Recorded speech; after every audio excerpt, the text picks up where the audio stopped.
Why do you love him, but are not quite sure that marriage is the way to go? I love Paul with all my heart, but he is so hypersexual. I'm not talking like 2-3 times a day. I'm talking 5 to 8 times a day.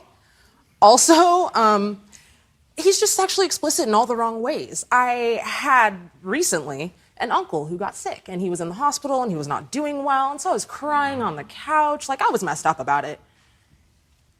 His way of comforting me was to grab a boob. It was a boob grab for comfort.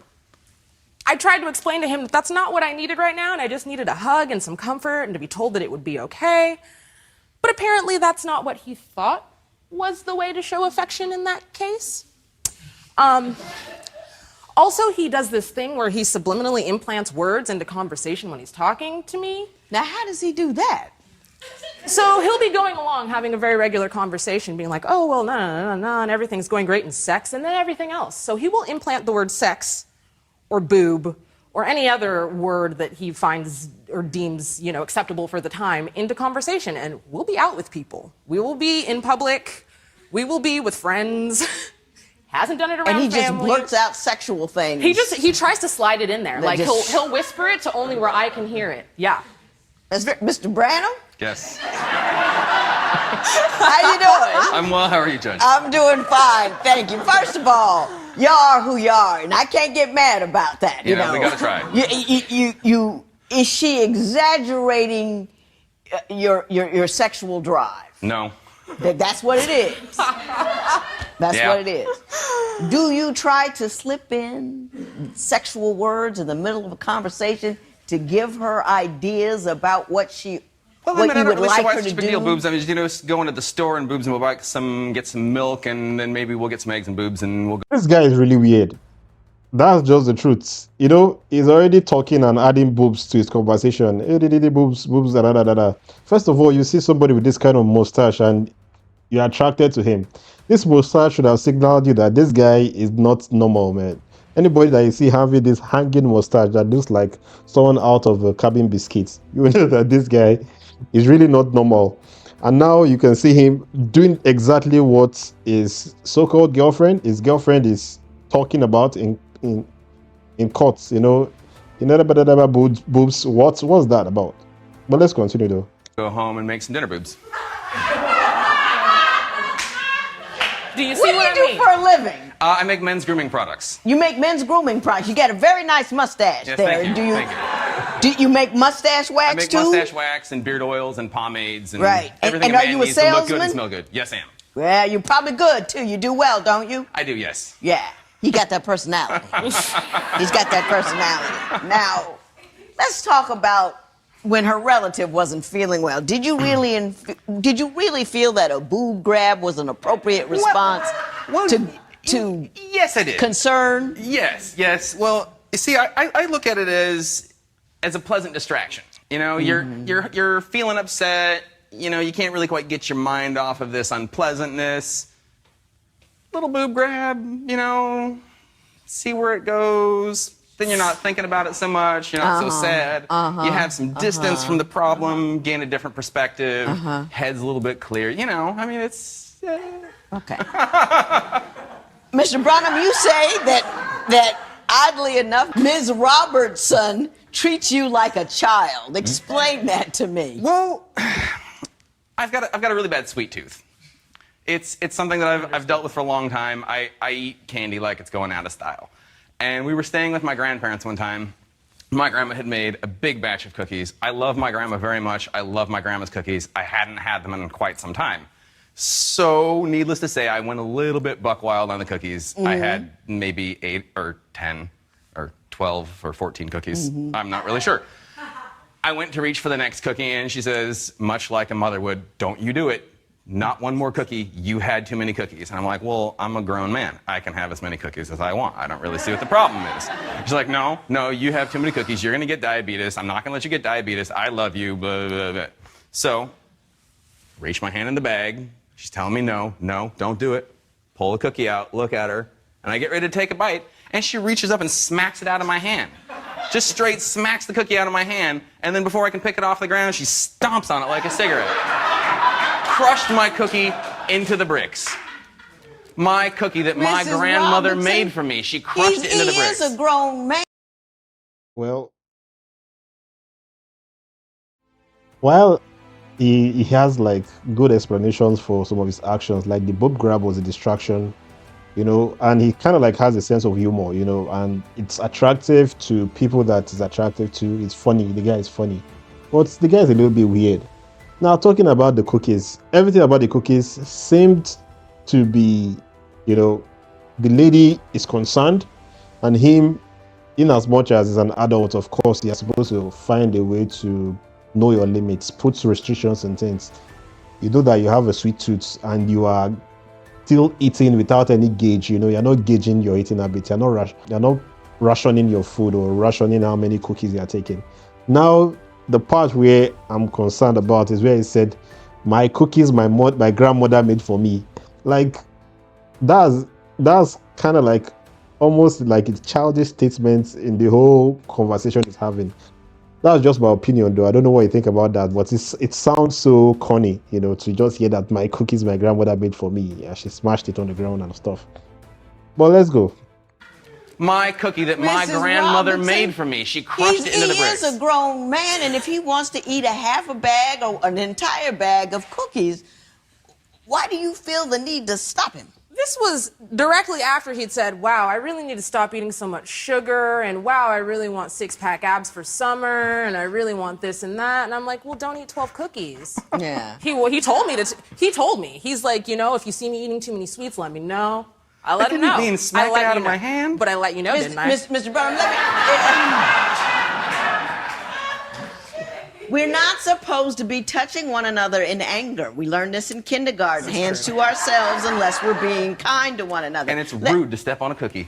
Mr. Brown, let me ask this. You know, when you get married, because you're considering marrying this extraordinarily beautiful woman over here, that part of the marriage thing is we pick at you about your health. Men live for an average 3 years longer when they're married than when they're single, simply because we do that.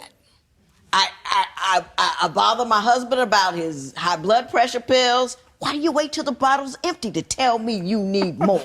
You tell me before the bottle is empty that you need more. But now the brother doesn't have high blood pressure, and I take credit.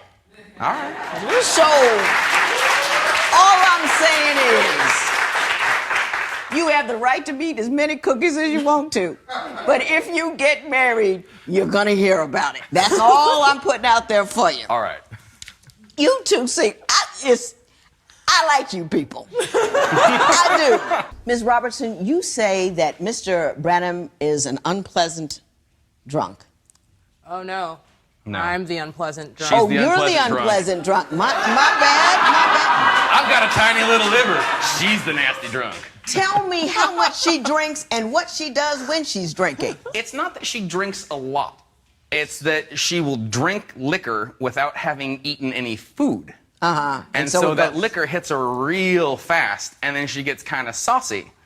And so, you know, it's one of those things where I might look at her a certain way, or I'll be humming something, or I'll make a comment, and it'll turn on this kind of nasty, like, sort of thing that she'll do. And it's not that she necessarily says anything specifically mean or hurtful, but it's just kind of a nasty, belligerent attitude. She's got tude. She's got tude. Well, one night we were driving home, and it was like probably an hour and a half drive, 70 miles, something like that. It's blustery, it's wintertime, it's way up north, so there's snow everywhere. I'm really trying to focus on the road, and she's had a few. And she's doing her loud kind of attitude kind of thing.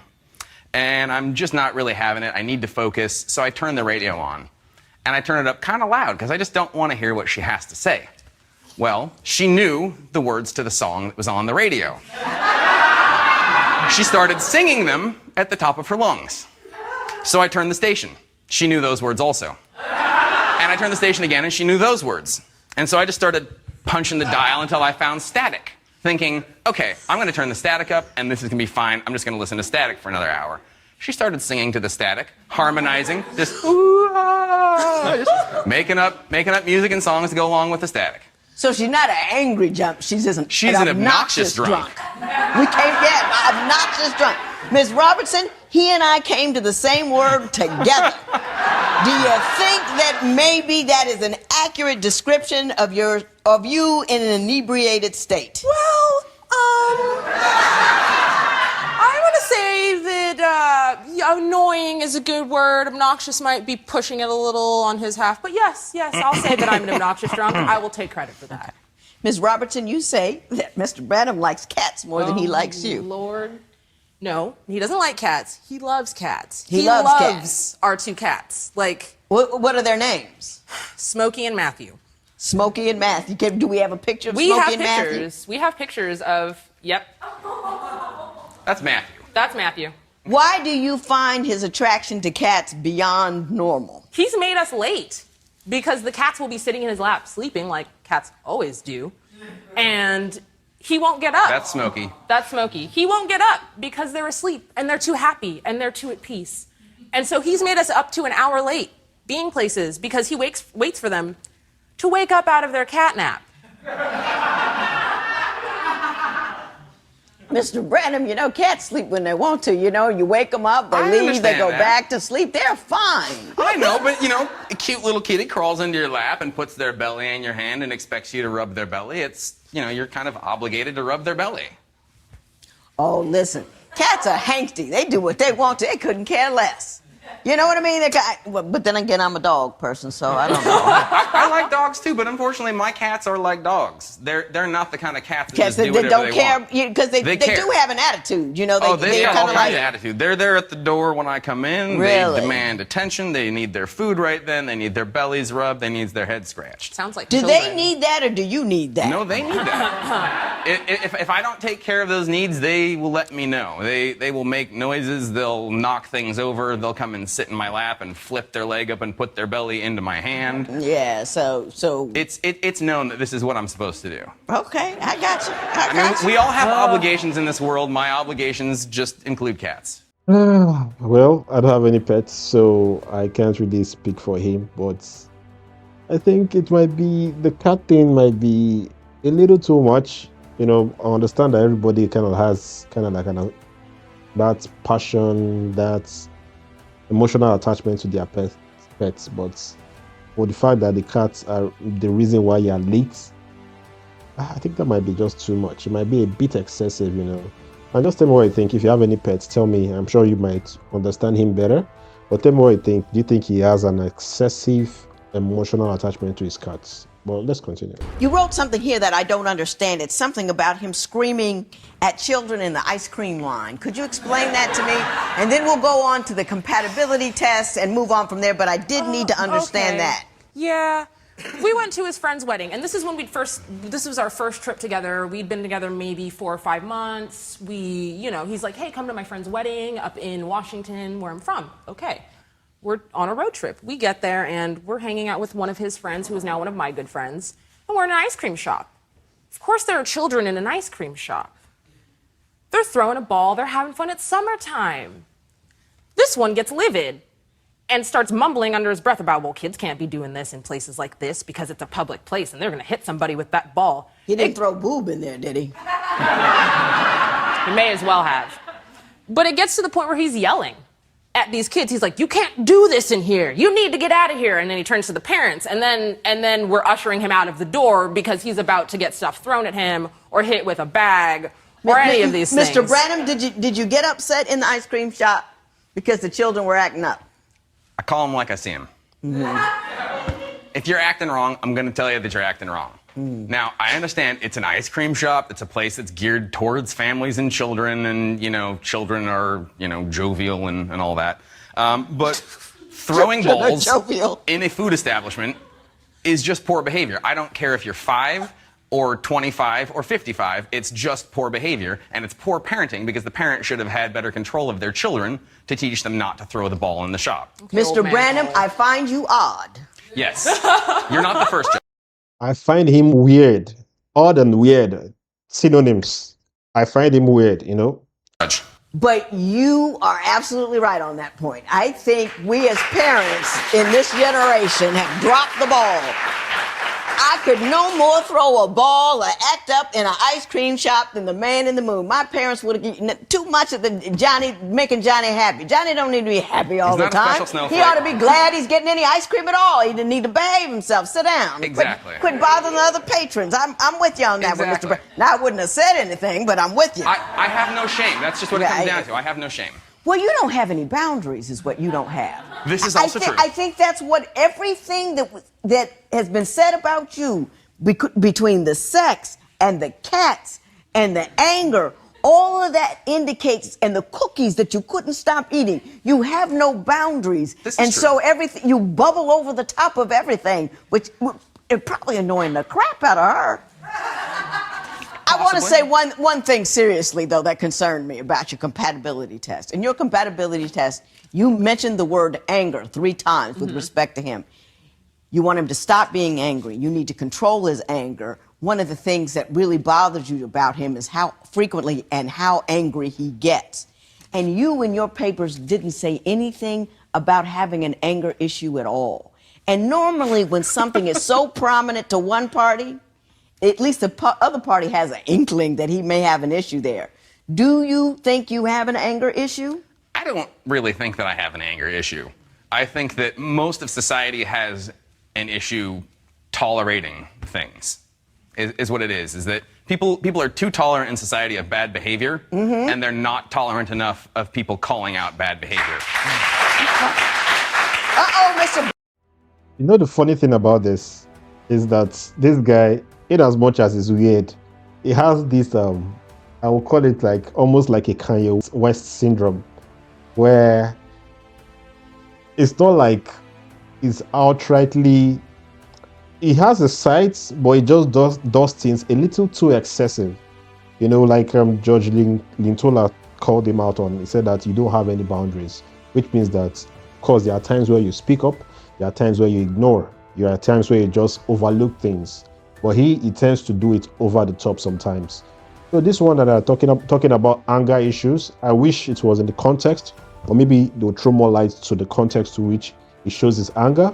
But if it's as it relates to him always not tolerating things or speaking out about bad behavior when he sees it, then it's kind of justified, because truly society is now very soft where you can't even call out things that are wrong, you know, because people will just backlash at you and see you as a weird one and see you as the one overreacting. So he has a point, actually. Brandon, you got supporters. And that's where a lot of my anger comes from, is that I'm out and about in public and I'm dealing with people that are Well, are behaving you poorly. chastising everybody as they walk along because you don't believe they're behaving in a Not manner that everybody, is maybe appropriate? like 7 out of 10. That's everybody. Mrs. Robertson, is his anger, in fact, a social response, or is it something that you see in the context of your relationship? Oh, for the most part, it's a social response. He's never angry with me, but being out in public with him when he's calling people out on their issues is really embarrassing. I got it. Really embarrassing. I don't shout at her or raise a hand or anything No. like that. Okay. I just don't like other people. He's just mean to everyone else. Judge Lynn Toller's ruling next. You know the funny thing about this too? In as much as Judge Lintola has not ruled them, from my own ruling, I see some of them, they are very animated, you know, they have weird tendencies, but they kind of like fit themselves, you know, they are kind of like compatible, because she, even when she talks, you could see the animatedness in how she speaks, in the way, in her facial expressions and all. And you can also see the same thing in this guy, the way he talks, his gesticulations, the fact that he has a very good reason to back up every of his weird actions. You know, he just thinks differently, and some things he does is actually weird to a normal human being, but he has his points. It's sad to say, but he has his points. So I think they are compatible, but I'd like to hear what Judge Lintola has to say about them. Typically, at some juncture during this process, I ask both parties to tell me why they love each other, because they've usually spent the rest of the process telling me why they can't stand one another. And I try to balance that with finding some reasons why I should give them their license back, because they're doing nothing but complaining. And indeed, you two have done nothing but complain. Having said that, I will say this. Y'all dig each other. You enjoy how odd he is. You enjoy how beautiful she is. She gets your sense of humor. She's just as funny as you are, just in a different way. She puts up with how odd and weird you are, and she kind of like, she gets into it, and you two have a similar intellect. You have a similar sense of humor. And now, Mr. Branham, I'm worried about you just a little bit. And I'm just going to put this out there, and I want you to hear me so you can understand where I'm coming from. Mr. Branham, you're playing a lot. And it's fun to play. It really is. But sometimes you run into people out in the world that aren't playing. And if you're playing and they're not playing, there's an opportunity for gross misunderstanding. Yes. Do you see what I'm saying? Yes. And if your woman tells you, yo, man, he's not playing, I want you to hear her. Because she's trying to protect you from yourself. Do you see what I'm saying? That's number one. Fair enough. Number two, when you get married, the woman is in charge of health care. She's the chief medical officer. And what she says in the healthcare field goes. So if she tells you don't eat that 13th cookie, put it down. All right. So Ms. Robertson, I'm going to hand you this marriage certificate. I want you to take this man, hold his hand, kiss his cheek, and keep him off the streets. This matter is adjourned. Paul and Roxy support the judge's decision and are planning their wedding. All right, so Judge Lintola has finally ruled, and her ruling was similar to my own opinion prior to her ruling. And yeah, two of them, they kind of like suit themselves. They they deserve each other, and they fit themselves. They are compatible with themselves in different ways. You know, she has her own elements of weirdness and a little bit of the animatedness in how she speaks and how she does her things. Him too, the guy is very animated, very weird in different ways, you know, too much affection to the cats and too much affection to other people's businesses in the public. They deserve themselves, they should get married, and I agree totally with what Judge Lintola says. But tell me what you think about this case, and tell me what you think about the guy in person. Do you think he's someone you can hang out with? Do you think the guy is weird? Or do you understand his type of person and understand his character? I'll see you guys in the comment section, and with that being said, see you next time. Peace.